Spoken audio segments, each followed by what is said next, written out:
Então, resumindo, todo mundo entendeu o que é o exame de tomografia, um exame baseado em raio-x, tá? Em que um tubo de raio-x, né, percorre de forma circular o corpo de um paciente, tá? E através dessas várias aquisições, né, de um mesmo ponto, ele consegue botar uma estrutura 3D. Tá ok? Ó, o professor Amaral voltou. Confirmou lá, Amaral? O Não estou te microfone ouvindo, tá amigão. mutado.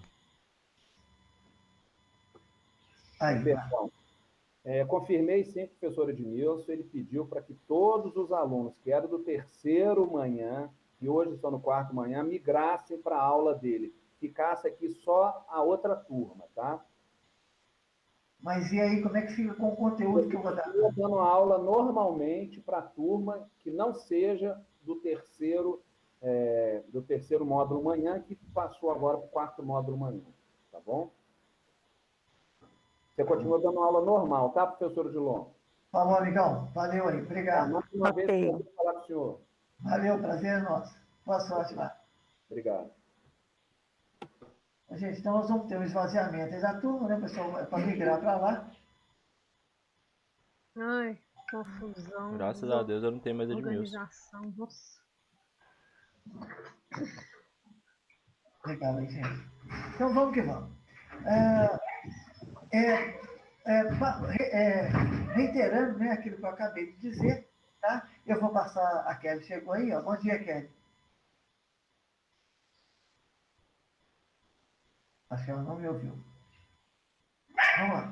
Então, eu vou passar um vídeo aqui, tá? Mostrar um vídeo do professor, um vídeo muito legal, tá? Que vai explicar o que eu acabei de dizer, né, de uma outra forma, tá? Só para tornar a coisa um pouco mais clara. E esses vídeos, todos que estão sendo apresentados na sala de aula, todo o material que está sendo apresentado na sala de aula e muito mais, vão ser enviados para vocês.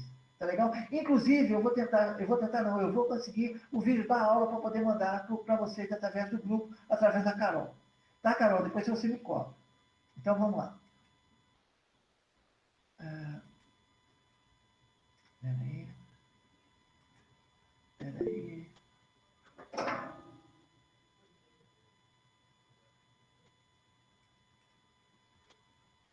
Ok. Todo mundo está vendo a tela aí? Peraí, está apresentando. Sim, sim. Estão todo mundo vendo? Vou disparar aqui, tá legal? É um vídeo curtinho, 10 minutos só, mas é muito legal. Olha que colocação bacana que ele tem. Qual é o passo a passo para se adquirir um bom exame?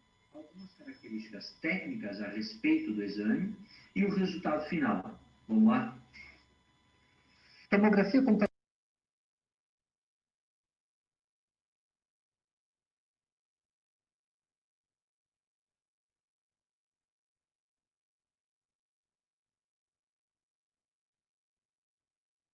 Onde, João, você se mutou e com você mutado, tira o som do vídeo também.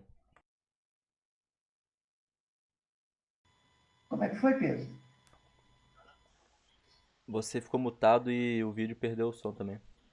Ah, tá, desculpa. Então eu vou deixar ele. Eu achei que o meu microfone aberto pudesse atrapalhar vocês. Se tiver qualquer problema, é só me interromper, tá legal? Feito através de sintomas respiratórios altos, como a coriza, a obstrução nasal, ou por uma dor de dente, ou por uma esclera amarelada, que eu chamo de icterícia. A pele e as mucosas também podem ficar amareladas, ou por alguma lesão superficial, alguma contusão, alguma ferida na pele, eu preciso de um curativo, uma fratura, ou por algum sintoma mais subjetivo, assim como uma tontura associada à náusea. Tem algumas condições que um corpo humano aparentemente saudável também precisa de avaliações internas. São condições em que eu preciso olhar os órgãos mais próximos, só que em alguém saudável. E aí, será que tem uma maneira de olhar o corpo humano por dentro? Existe uma resposta óbvia, e essa condição é naqueles não mais vivos. Bebemos muito dessa fonte de informações, que na história da medicina chamamos de autópsias ou necrópsias, que nada mais é do que um estudo sistematizado do cadáver para a definição da causa e do modo da morte. Pela primeira vez, nós conseguimos objetivamente olhar os órgãos e encarar a doença face a face. Nas situações de condição viva, podemos lançar mão também daquilo que é óbvio. Eu posso abrir o corpo humano.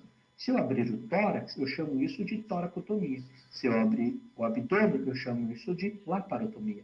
São condições específicas e controladas em que eu posso olhar os órgãos diretamente e encarar a doença, e até mesmo fazer coleta de material para uma análise mais minuciosa. Só que será que existiria algum modo de eu observar o interior do corpo humano sem ter que abri-lo? Foi tentando responder essa questão que muitas pessoas se debruçaram. E foi assim que, na história da medicina pela primeira vez, o Sir Wilhelm Conrad Röntgen, físico e engenheiro alemão Nobel de Física, depois de ter descoberto a física experimental envolvendo o raio-x, a radiação no comprimento de onda que corresponde ao raio-x, dia 22 de dezembro de 1895, depois de expor a mão esquerda da esposa a 15 minutos de radiação, ele revelou e conseguiu mostrar pela primeira vez ao mundo o corpo humano por dentro, revelando as estruturas ósseas e as partes moles. Nascendo assim a radiografia convencional, que envolve toda a parte da medicina diagnóstica que utiliza o raio-x para a obtenção de imagens, excetuando a tomografia, que é classificada à parte.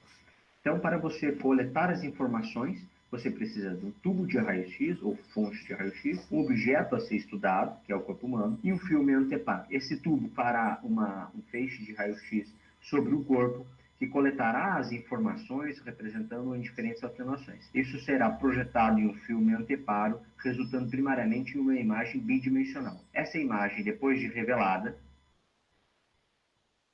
será como essa radiografia de tórax. Aqui é a demonstração da radiografia convencional já em uma sala no formato digital. Você precisa ter o tubo emissor de raio-x, um filme anteparo que pode ser ou na posição horizontal ou na posição vertical. Aqui nós temos a parte que coletará as informações depois do feixe de raio-x ter incidido sobre o corpo. E aqui na sua opção vertical nós não conseguimos ver exatamente onde é o ponto de entrada, mas isso seria colocado naquele ponto. A distância entre o corpo e o filme é uma distância virtual que não existe, pois quanto maior essa diferença, maior é a distorção dos objetos em que o feixe de raio-x atravessou. Para nós termos uma ideia, a distância para a radiografia de tórax entre o tubo que seria posicionado para realizá-la de 1,80 m. Para todos os demais, 1 metro é o suficiente. A radiologia convencional ela tem seu papel bem definido na medicina e serve muitas vezes para estudar o tórax,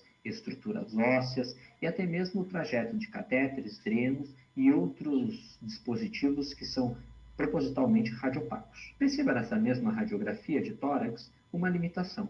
As estruturas estão sobrepostas. Todas as estruturas tridimensionais do nosso corpo estão colocadas no mesmo plano. Ou seja, você não consegue dizer se a coluna está à frente ou está atrás, o coração, onde está o esôfago, todas as estruturas estão coladas sobre si.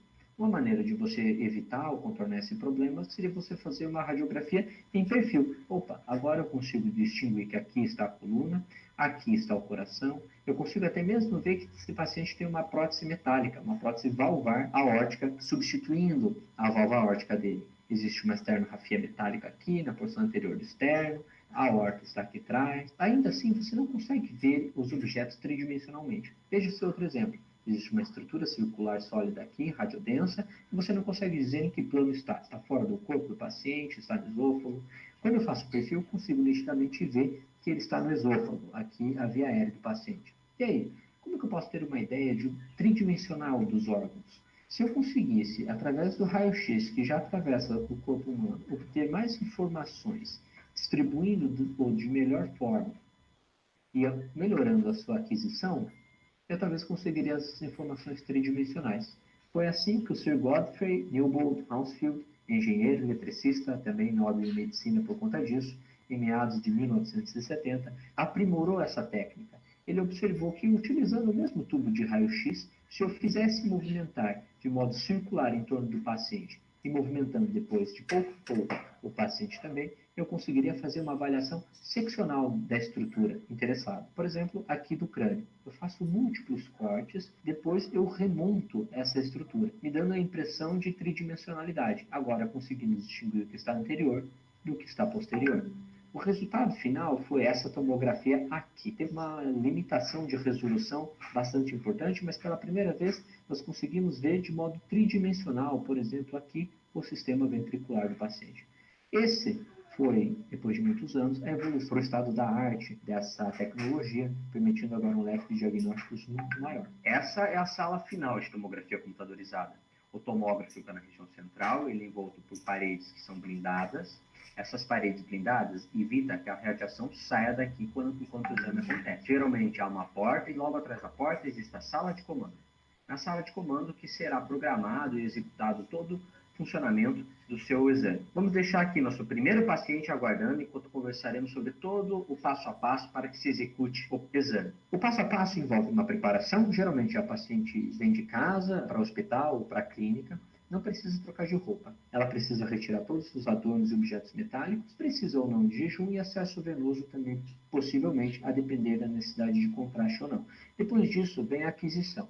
Na aquisição, duas coisas acontecem. Do lado de dentro da sala, você recebe o raio-x e fará, de fato, o exame. E existe uma equipe atrás daquela porta que eu acabei de mostrar, que é o profissional que vai programar toda a aquisição do exame para você, passo a passo. Isso gerará muitos dados brutos. Esses dados brutos serão otimizados em um lugar que chama de workstation, que nada mais é do que um computador dedicado a isso. E, em último momento, isso vai para um sistema chamado PACS, que é um arquivamento de imagens que o médico terá acesso para poder analisar e produzir o laudo. Pormenorizando a workstation ela também consegue me dar um pouco mais de detalhamento anatômico, transformando tudo em uma estrutura 3D. E por fim, finalmente, nós conseguimos olhar o corpo humano por dentro, nessa tomografia de abdômen superior, sem contraste. Agora eu consigo ver com nitidez o fígado, por exemplo, os rins, as estruturas ósseas, as vértebras, aqui os ilíacos de um lado e do outro.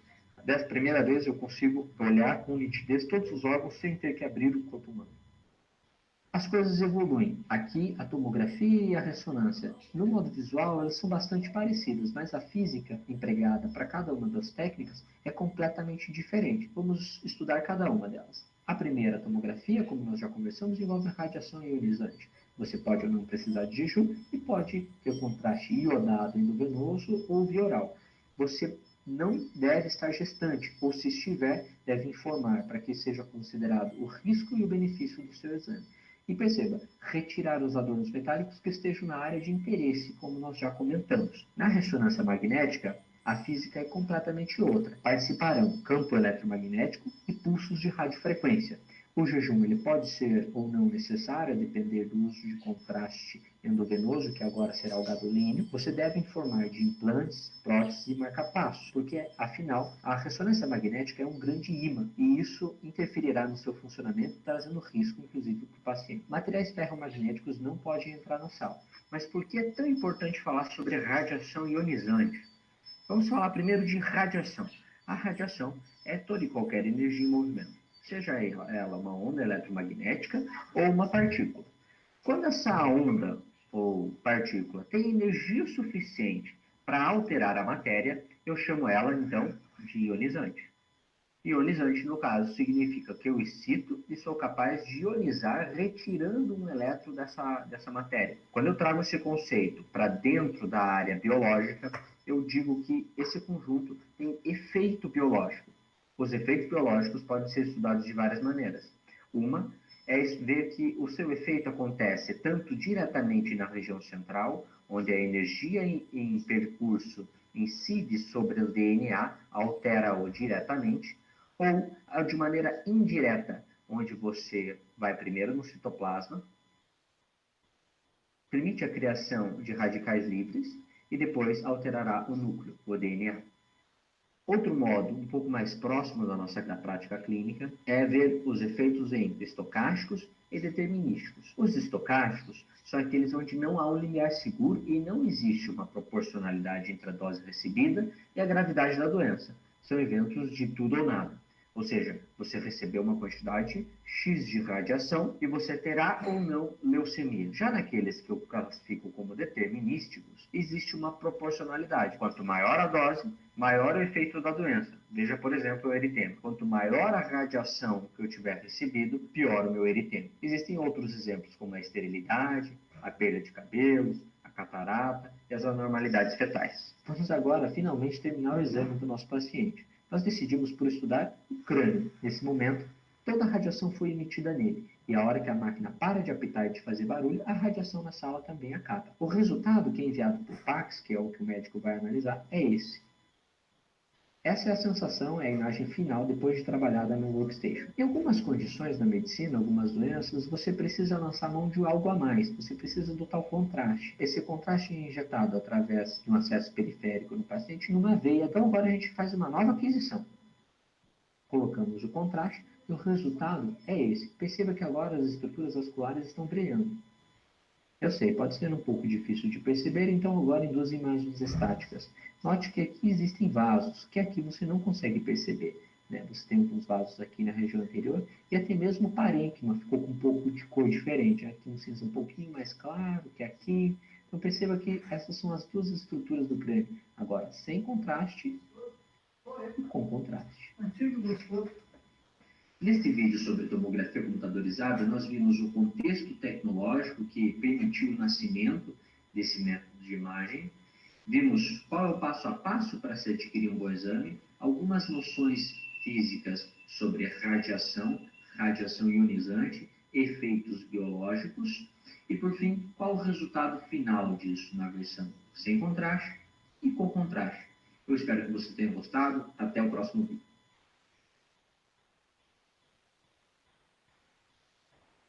E aí, pessoal, gostaram do vídeo? Gostei. Bacana, né? Eu vou mandar ele para vocês. Esse camarada, eu não sei se deu para ver, ele é lá da Unicamp, tá? É um professor lá, né? Bem doidão, por sinal, né? E muito legal. Os vídeos dele geralmente são muito claros. Eu acho que ele tem uma forma muito clara, muito legal de colocar as coisas.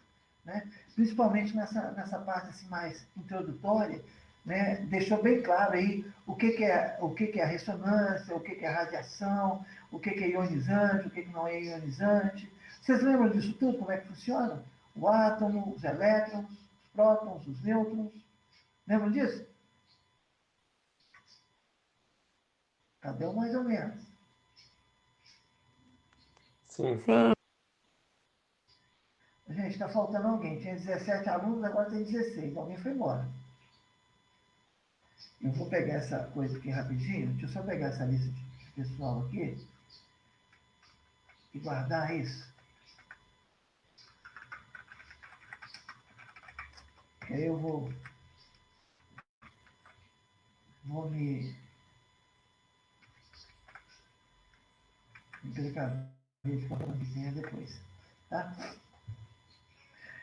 Então, vamos falar um pouco. Gente, a constituição do átomo, tá? Se baseia no seguinte, né? De uma forma mais resumida. Tá? São o núcleo do átomo e a eletrosfera. Vocês lembram disso? O núcleo e a eletrosfera? O que acontece? No núcleo, nós temos Espera só um pouquinho.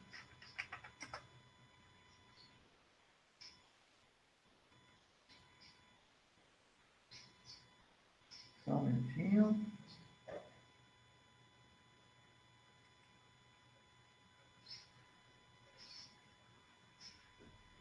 Tá. Eu vou só mostrar um slide aqui rapidinho.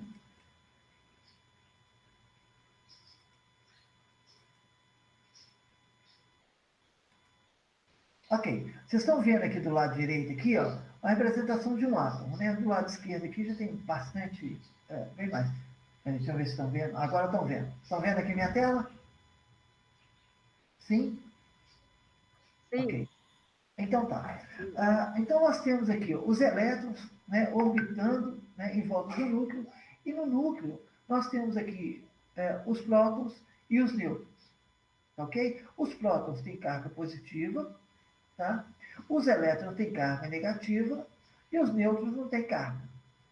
Ok? Lembrando aqui, só a título de ilustração, que a maior parte da massa do átomo está no núcleo, sendo que a massa do elétron é desprezível. Né? É como se você tivesse um campo de futebol, tá? No estádio igual o Mineirão, fosse um átomo. Tá? Então, o núcleo seria a bola. Dá para imaginar o tamanho do átomo? né? E a eletrosfera seriam bolinhas de gude que estariam girando em torno desse núcleo, dessa bola central, nesse espaço todo. Tá? Aí você fala, pô, mas o que, que tem nesse espaço todo aí? Tem forças atuando, é o que nós chamamos de força forte, é o que mantém o átomo unido. Tá legal? Mas não vamos entrar muito nisso, não, porque vai fugir da nossa matéria. Então, o que acontece? Ionizar, quando há uma ionização do átomo, acontece de vir uma onda eletromagnética, tá? Seja ela qual for, não necessariamente X, né, que pode ser um gama, um alfa, um decaimento beta mais, beta menos, vocês já viram isso aí também, que vai ter energia suficiente para poder arrancar um átomo daqui. Tá? Isso vai acarretar no seguinte, o átomo vai entrar em desequilíbrio. Tá? E isso aí gera uma série de complicações, principalmente a nível biológico. Tá legal? Não vamos nos estender muito, não, mas numa próxima aula eu vou falar um pouco mais sobre isso. Tá legal? E também pode ser, igual o professor falou, não só uma onda eletromagnética, né, com energia suficiente, como também uma partícula. Que partícula? Imagina que um átomo vem uma onda eletromagnética aqui, tá? Vem uma onda eletromagnética, e essa onda eletromagnética conseguiu arrancar esse átomo, ejetou esse átomo. Esse átomo virou uma partícula. Essa partícula pode atingir um átomo de um outro átomo, né, e fazer com que esse outro átomo também seja arrancado. Tá? Então, isso é que é ionizar. Ou seja, começa a mudar a estrutura do átomo. Tá? A nível biológico, essa reação em cadeia leva a uma quebra do DNA, tá? Das moléculas do DNA, o que causa alteração celular e, consequentemente, problemas bem graves, incluindo câncer. Tá joia? Ao contrário da radiação ionizante, né, que é utilizada na tomografia, tá? A ressonância magnética utiliza outro princípio para poder adquirir imagem. Então, ela não usa radiação. Tá legal? Mas o que eu queria mesmo é só mostrar para vocês o que é radiação ionizante. Deixa eu fechar essa tela aqui. Eu quero mostrar outra coisa agora. Tá? Espera aí só um pouquinho.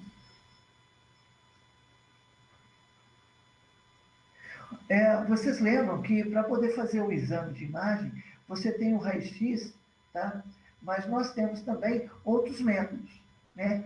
Ultrassonografia, né? A ultrassonografia, inclusive, não sei se eu cheguei a falar para vocês, eu acredito que sim, tá? Está evoluindo a passos muito largos. A ultrassonografia é outra forma de obtenção de imagem, tá? Não ionizante, ou seja, não tem radiação. Tanto que, por exemplo, a mulher, quando está grávida, ela faz a ultrassom para ver ali como é que está indo o desenvolvimento do feto. Né? E hoje em dia a coisa está tão legal que já existe ultrassom colorido, tá? Também 3D, é outra tecnologia que está evoluindo aí a passos largos e não é uma tecnologia tão cara igual a ressonância. Tá? Então, dentro daquilo que a Gleice havia abordado na primeira aula, tá? um outro mercado, né? Uma outra coisa que está dentro da nossa área, que está dentro do nosso escopo, que merece uma atenção, é a ultrassonografia.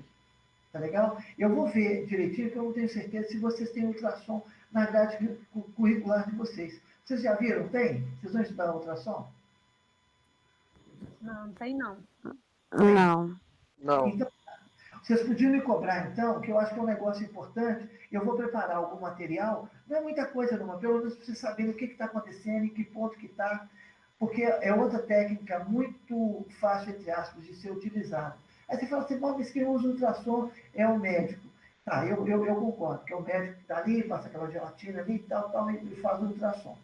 Ô, Dilon, Oi? no caso, nós não temos, vamos dizer, permissão para fazer ultrassom. É um outro curso, né? Porque na realidade isso aí é aquele negócio que o médico está, a classe médica, né, tá querendo angariar para si, porque a classe médica já percebeu que o futuro da medicina é a imagem.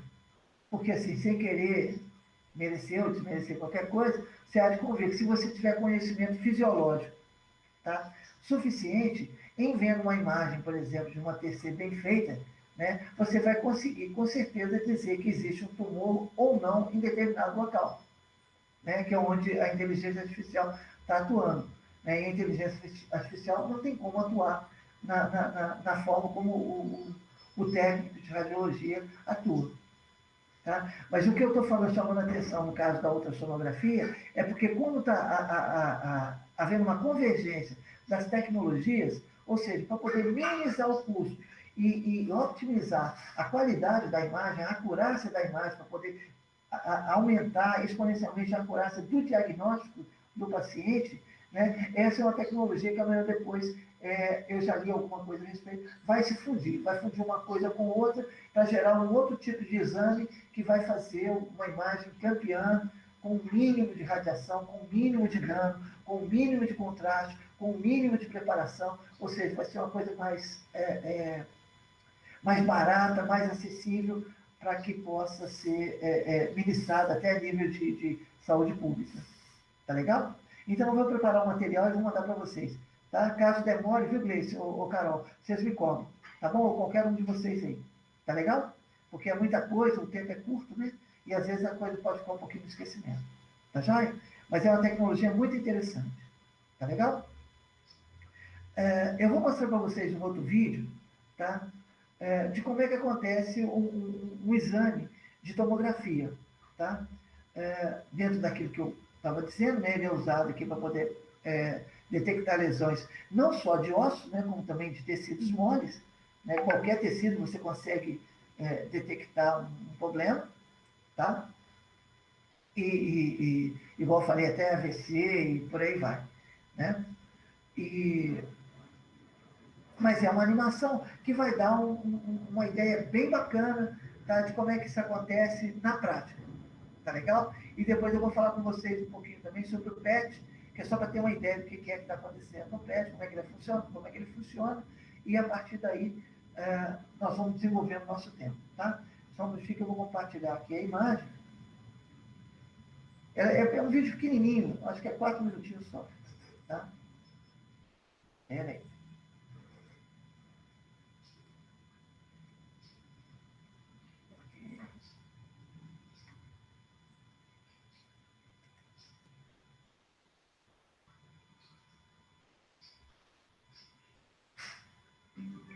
Um scanner de PET e TC combina as capacidades de PET e TC em uma mesma máquina para identificar tecidos anormais e sua localização. Porém, os scanners padrão do passado geralmente ignoravam lesões pequenas em razão do movimento causado pelo ciclo respiratório, pelos batimentos cardíacos ou pelo movimento do paciente.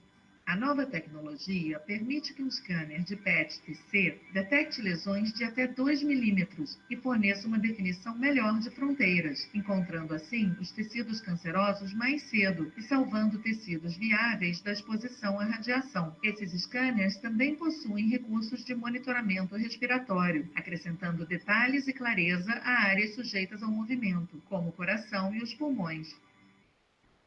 Durante este procedimento, o paciente recebe primeiro uma injeção radiofarmacêutica, que leva de 60 a 90 minutos para se distribuir pelo corpo.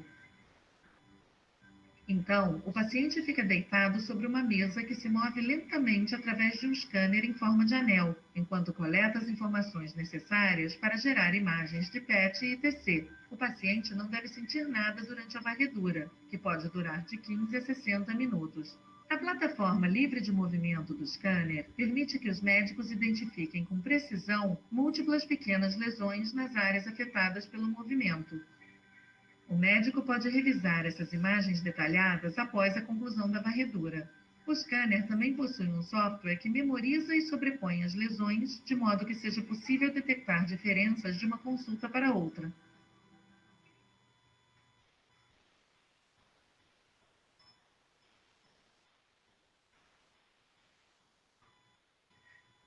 Acabou que eu mostrei eu ia mostrar um outro e mostrei o PET. O PET-TC, gente, era só para mostrar para vocês que é um exame oncológico, sabe, muito utilizado, é o que há de top aí no campo da imagem de medicina, tá? E é justamente a junção de duas de duas tecnologias, do PET, né, que é a emissão de pósitrons, tá? e do TC, da tomografia computadorizada, ou seja, mesclou as duas tecnologias para a realização de um único exame, visando única e exclusivamente uma acurácia maior, né, de lesões causadas por câncer, né, na área de oncologia, tá, dentro da medicina. Então é muito interessante, muito legal, né? E eu acho assim, né? É o que tudo aponta, pelo que a gente está vendo aí, que o futuro da medicina é juntar essas tecnologias sempre nessa intenção de melhorar a imagem. Tá ok? Ô, Dilon, Oi. aqui, a questão da ampola e os detectores é a mesma coisa, só muda que é em 360 e vários disparos. Peraí, eu não entendi a pergunta, Carol. Repete para mim. Deixa eu só arrumar aqui, peraí só um minutinho. Eu vou digitar. É. Eu acho que é o meu alto-falante que não está legal. Deixa eu ver aqui no chat.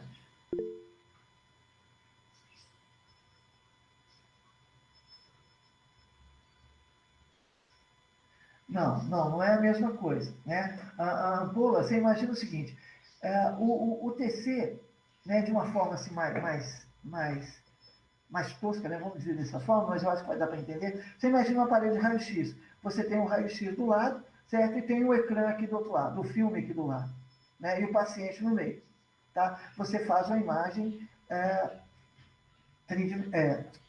uma bidimensional, né? Uma imagem 2D, uma imagem estática, tá ok? Agora você imagina que essa aparelhagem ela está girando em torno do paciente, então está adquirindo várias imagens, tá? Só que em vez de você ter um filme do lado de cá, você tem um detector, né? Na realidade você tem vários detectores, porque a sua ampola aqui, a sua emissão de raio-x, tá? Ele é colimado de forma a esse num feixe.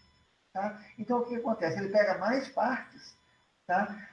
De uma só vez, se comparado com o raio-x. Então, o que acontece? À medida que ele vai girando, ele vai detectando aquela distância de acordo com aquela tabela de Hounsfield, né? Aquela de tons de cinza, e vai conseguindo, com isso, montar uma imagem 3D de toda aquela parte que ele está escaneando. Tá? Então, em vez de você ter um filme que vai ser sensibilizado, quem é sensibilizado é um detector, tá? Que mede distância e a quantidade de raio que ele está recebendo, porque de acordo com a opacidade do tecido, né, o detector vai receber mais ou menos radiação. E com isso ele consegue montar com muita precisão, tá, qualquer parte, porque todas as partes, seja artéria, seja gordura, seja parte óssea, né, seja músculo, ele consegue, tem uma diferença de densidade ali, concorda? Então, através desses detectores que ele consegue montar a, a estrutura de forma 3D. Uhum. Consegui responder?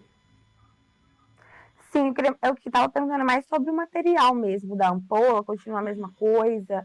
É a mesma coisa, é a mesma coisa. Sim, É o sim. mesmo princípio de geração de raio-x, tá? Só com um diferencial que só usa mesmo os raios de alta energia, tá? Sim, Então dá para entendi. imaginar que aquilo ali esquenta bastante, tá? Nós Uhum. vamos ver o aparelho com mais detalhes e vamos discutir isso aí com um pouquinho mais de detalhe nas próximas aulas, tá legal? Hoje é só para a gente poder fazer realmente uma explanação do que é e de como é que isso está acontecendo, tá joia? Sim, já. Nesse caso, então, Odilon, as imagens vão direto para o computador, não tem filme, né? Direto no computador, trabalhado toda montada no computador, e aí você pode fazer de tudo. Você pode contrastar Filme aquela mesmo. imagem, pode colorir, pode dar um zoom a determinada parte. Então, na radiologia digital, precisa do filme. Não é filme que fala, como chama? Sim, você tem ali na radiologia, igual o próprio professor mostrou, né? Você coloca aquele que não é um filme, né? Uma tela. Ai, agora escapou o Então, nome no aqui. PC não tem isso, né? Vai direto para o computador. Exatamente, exatamente. E ali dentro você consegue manipular aquela imagem. É muito legal. Tá? Assim, comparado com o raio-x convencional, é um salto enorme. Enorme. Tá? E é óbvio, né, quanto maior a tecnologia, tá? Mais fácil de operar, tá? Menos conhecimento técnico, entre aspas, você tem que ter do aparelho, em contrapartida você tem que ter um conhecimento bem maior de como é que aquilo funciona, para poder trabalhar aquela imagem de uma forma legal. Então, estudar bem fisiologia, né, estudar bem anatomia, é uma boa opção. Tá? Vai reforçar e vai te dar um diferencial legal na hora de fazer os exames, na hora de trabalhar e apresentar o seu trabalho, né, numa clínica ou no hospital. Legal? Eu vou mandar para vocês, eu vou conseguir mais vídeos, tá? Que vão mostrar isso de uma forma bem detalhada, tá? Para que a gente possa ter uma noção bem legal do que é que acontece e como é que isso acontece. Tá ok? Eu quero mostrar para vocês também um outro vídeo. Tá? Deixa eu ver como é que está o nosso tempo aqui. Daria tempo. Tá? De uma tomografia de crânio. Tá? Só para vocês terem uma ideia de como é que essa coisa funciona na prática. Tá? Espera aí, deixa eu só ver uma coisa aqui. Opa.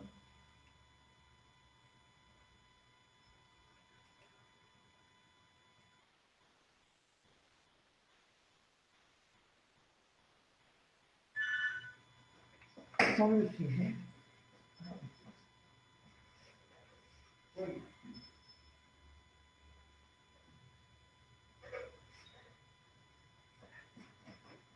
Desculpa aí, gente. Então, eu vou colocar o vídeo aqui para vocês, tá? Cadê? Eu posso compartilhar. Que é muito legal. Vai dar uma ideia bem boa do que é.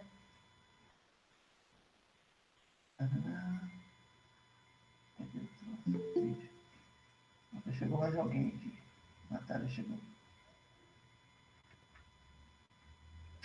Espera aí. Tá.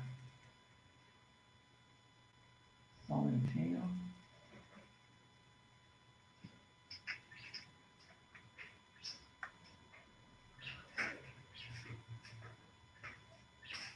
Espera aí, que está ficando um negócio aqui. Tem um erro aqui. Na janela.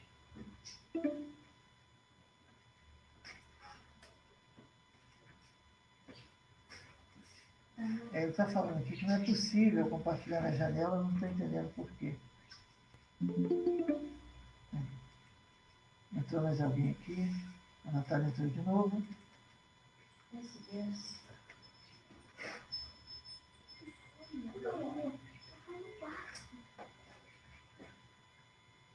Espera aí, gente, só um minutinho. Estou com um probleminha técnico aqui, deixa eu ver o que aconteceu.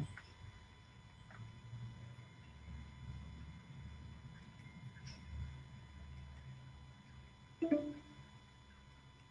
engraçado, não está dando certo. Não quer compartilhar. Bom, tudo bem.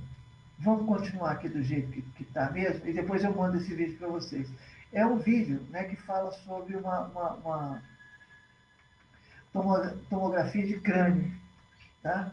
E ele é muito interessante, porque vai dar uma ideia bem legal de como é que o exame acontece, tá? E mostra também como é que o aparelho tá funcionando ali. Tá ok? Uma coisa que eu queria falar para vocês é o seguinte, que o aparelho de raio-x não nasceu do jeito que ele... O aparelho de tomografia computadorizada. Só um minutinho aqui, gente, pelo amor de Deus, só um minutinho aqui.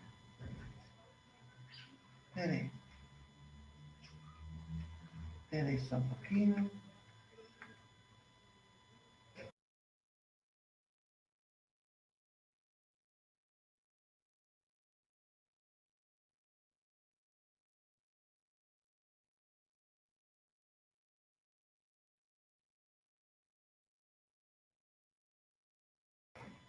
Desculpa aí, gente, probleminha doméstico aqui, mas já está resolvido.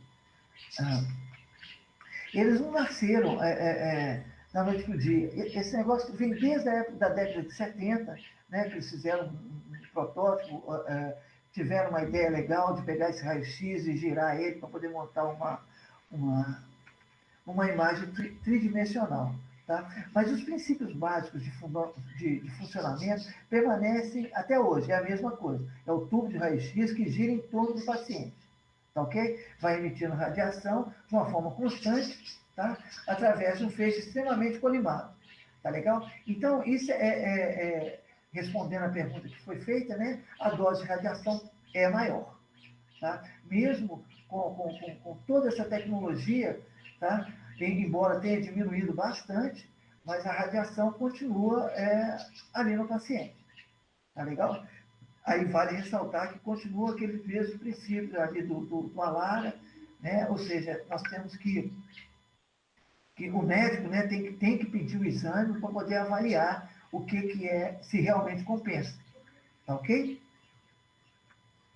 A máquina, eu vou mandar para vocês uns slides, tá, que vão mostrar a máquina não só com um tubo de raio-x, né, ampola e tudo mais, mas como os detectores do outro lado, né, e uma parafernália eletrônica difícil até de se entender.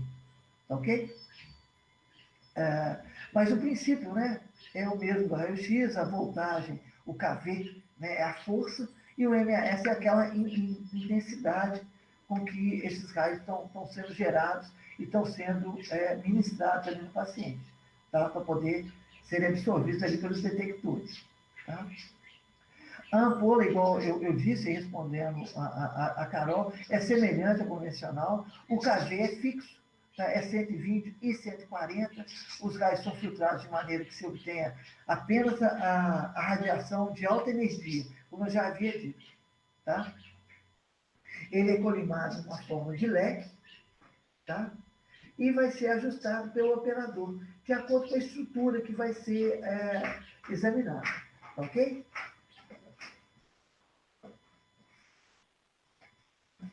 A espessura da Aqui. imagem é um negócio interessante. Oi? A questão do posicionamento é sempre o mesmo. Na realidade, o cara vai ficar deitado ali, tá? Então, digamos, se eu for fazer o abdômen, tá? Você, né, no caso, o operador, o radiologista, vai falar que é só aquela região ali, tá? Porque dentro daquela tabela do Hounsfield, né, daqueles tons de cinza, tá? Cada região tem uma faixa que ele vai detectar melhor. Isso é usado para poder, isso é utilizado para obter uma imagem com uma qualidade melhor. Tá legal? Porque na realidade é o seguinte, o olho humano enxerga mais ou menos, no máximo, um bom olho, 31 tons de cinza. O normal é mais ou menos em torno de 20. Tá ok? O computador enxerga milhares de tons de cinza, então ele consegue perceber mudanças que você visualmente não consegue fazer. Por isso que ele consegue montar essa imagem com tanta precisão. Tá legal? Ou seja, quando você faz um raio-x normal, tá? Digamos ali de tórax, você está vendo ali, você vê ali o coração, né? Vê assim, só a sombra ali do coração, né? Do pulmão, você consegue detectar algumas estruturas, o que você vê bem é osso, tá? Mas num DX, por exemplo, né? O que acontece? Você já consegue ver alguma artéria, consegue ver algumas coisas com mais clareza. Tá? Mas no raio-x convencional, aquilo também estava ali. Como a qualidade da imagem não é muito boa, tá? O que acontece? Você não consegue, através do seu olho, detectar. Mas digamos que se tivesse um olho eletrônico ali, ele conseguiria ver com bastante nitidez todas as estruturas que estão passando ali. É porque ele não distingue muito bem a densidade das estruturas. Então, acaba que uma artéria, por exemplo, ela acaba se misturando ali naquele tecido que está no entorno dele. Tá legal? Está claro isso, gente? Está dando para ter uma ideia legal disso? Sim. Vai ficar melhor quando eu mandar as imagens para vocês. Tá ok? Aí vai ficar bem mais tranquilo. Tá joia? Então, voltando naquilo que eu estava falando, tá? Dos princípios físicos, né? O feixe ele é colimado em forma de leque, ou seja, quanto mais detectores você tiver, quanto menor for o pixel, ou seja, quanto menor for o corte, melhor vai ser a qualidade da imagem. Tá ok? Você imagina você fatiando alguma coisa. Quanto mais fininho for essas fatias, né? melhor vai ser a qualidade da imagem quando você pegar todas essas fatias para poder formar uma imagem 3D. Concorda comigo? Se for umas fatias muito grossas, não vai ficar uma imagem meia, não vai ficar com uma acurácia muito grande. Ok? E todos esses parâmetros, eles são ajustados pelo operador. Tá? Então, a espessura da imagem é igual à espessura do feixe e raio-x que você programou. Tá legal? Isso aí nós vamos ver tranquilo quando eu mandar os slides e mandar os vídeos para vocês, que eu mando essa semana. E a partir da próxima aula, vocês vão receber, aliás, antes de terça-feira, você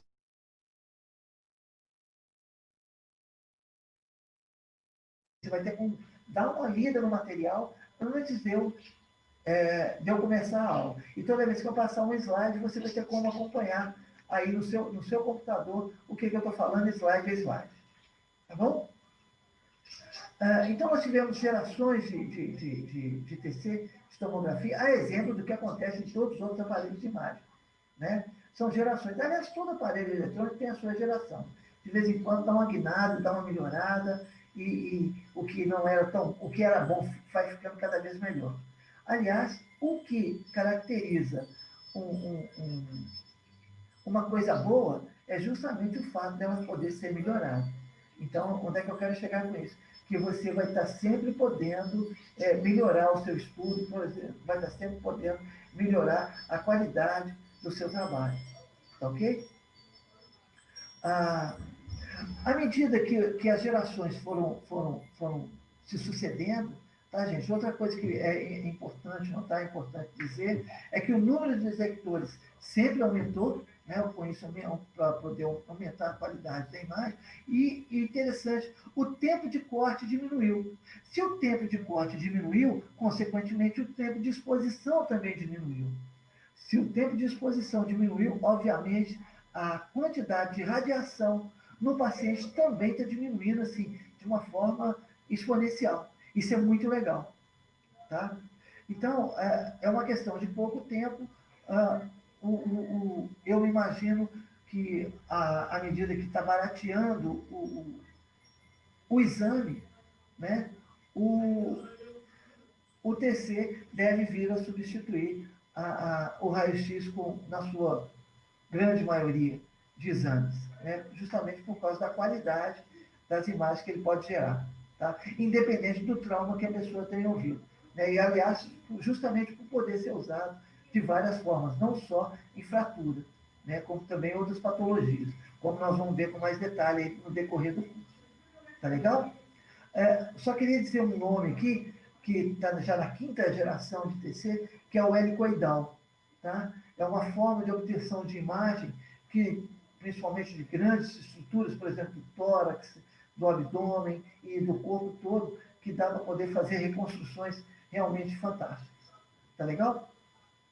A parte mecânica, a parte do aparelho mesmo, a parte física, né, aquela parte mais tátil do equipamento, nós vamos ver de uma forma bem detalhada também. Tá? Não tem grandes novidades, não vai ter grandes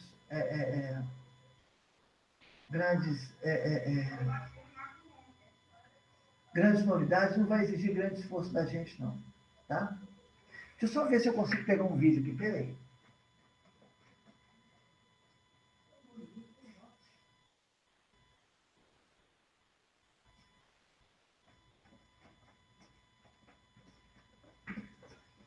Não está rolando, ele não está aceitando, eu não sei porquê. Eu parei aquela hora e agora ele fica desse jeito. Bom, mas tudo bem. A mesa do operador também, gente, vocês vão ver que é um negócio bem simples, tá? Bem simples entre aspas, né? É um computador normal, uma tela, um teclado, tá? Com alguns detalhes no teclado, né? Geralmente são botões onde é que você vai poder controlar algum parâmetro que você queira especificar lá dentro da sala, né? Repetindo, você vai ficar do lado de fora da sala, né? Exatamente por causa da quantidade de radiação que está lá dentro. Tá legal? Mas, de uma forma assim, mais simplista, né? Nós temos o Gantry. O Gantry nada mais é do que aquele arco, né? do tomógrafo. Tá? A mesa, né? que o paciente vai se deitar para poder receber, tá? O gerador, que é o que vai gerar esse raio-x todo, né? Onde é que vai estar a ampola, tá? O console, que é ali aquela mesa ali onde é que o operador vai trabalhar, e o computador, que vai poder gerar essas imagens para ele. Tá legal? Mas, quando eu mandar aqui desculpe, quando eu mandar para vocês as imagens, o PowerPoint, vocês vão poder ter uma ideia bem legal do que é. Outra coisa que eu queria chamar a atenção é o seguinte: como eu falei que o negócio é uma ampola de raio-x normal, né? Vocês lembram que quantos por cento do raio de raio-x que você realmente aproveita para poder gerar uma imagem? Em torno de 1%. Lembram disso? E o restante, gente? O restante é calor. Então, vocês imaginem agora um equipamento desse, a quantidade de calor que ele gera. Deve ser uma coisa descomunal, né? Por causa da quantidade de raio-x que ele está produzindo. Não é verdade? Então, tem que ter um sistema, né, bem acurado, um sistema muito legal para poder resfriar essa máquina. Né? Principalmente se tratando de uma máquina bem grande. Tá? Bom, isso tudo que eu falei é para vocês terem uma ideia do que é que nós vamos estudar, de como é que nós vamos estudar isso, tá? Que vai ser parte a parte, vai ser vai ficar muito legal, vai dar para entender certinho. No final do curso, vocês tenham certeza que vocês vão estar sabendo muito bem o que é um aparelho de tomografia, como é que ele funciona, como é que são as estruturas internas dele, tá? Como é como é a sala de operação, como é que fica o técnico que vai trabalhar naquilo ali, tá ok? E outra coisa que vale a pena dizer, como é que é o funcionamento, né? O que acontece quando você aplica um contraste, quando você faz o exame sem contraste. Opa, aconteceu? Tá, desculpem. Tá? Enfim, todos os passos, né, de tudo que é possível saber, ou pelo menos de uma forma bem superficial, não, né? Porque algumas coisas nós vamos detalhar bem, tá? Com relação ao exame, principalmente os protocolos, tá? Que eu vou mandar os protocolos para vocês, então quem tiver tempo vai dando uma estudada nisso aí, nós vamos passar todos eles para que possa ficar, pelo menos, bem claro como é que acontece o exame, tá legal? Mas como você já tem uma ideia bem legal aí do exame convencional, não vão ter grandes dificuldades, não. Tá bom? Alguma pergunta, pessoal? Não? Tá todo mundo aí? Não. Bom, a Carol tá sempre ali. O resto deve estar dormindo, eu acho, não sei. Mas tá bom. Então, bacana. Então, isso aí é o que eu tinha para mostrar para vocês. Era o material que eu tinha. Tá legal? Faltam só 3 minutos aí para terminar o nosso tempo, né? E eu queria aproveitar esses minutinhos finais, só para reforçar aquilo que nós já dissemos. Tá legal? Eu vou mandar todas as aulas antecipadas para vocês, todos os slides que vão serem mostrados aqui, vocês vão estar com eles em mãos antes da aula, tá? Pelo menos um dia ou dois antes da aula, eu vou mandar através da Carol, através do e-mail da turma, tá? E volto a enfatizar, qualquer dúvida que vocês tenham, tá? Entre em contato comigo, eu vou responder com o maior prazer, com o maior empenho, dentro do possível. Tá ok? O mais rápido possível. Tá legal, pessoal? Mais alguma coisa? Alguém quer fazer algum comentário? Alguma sugestão?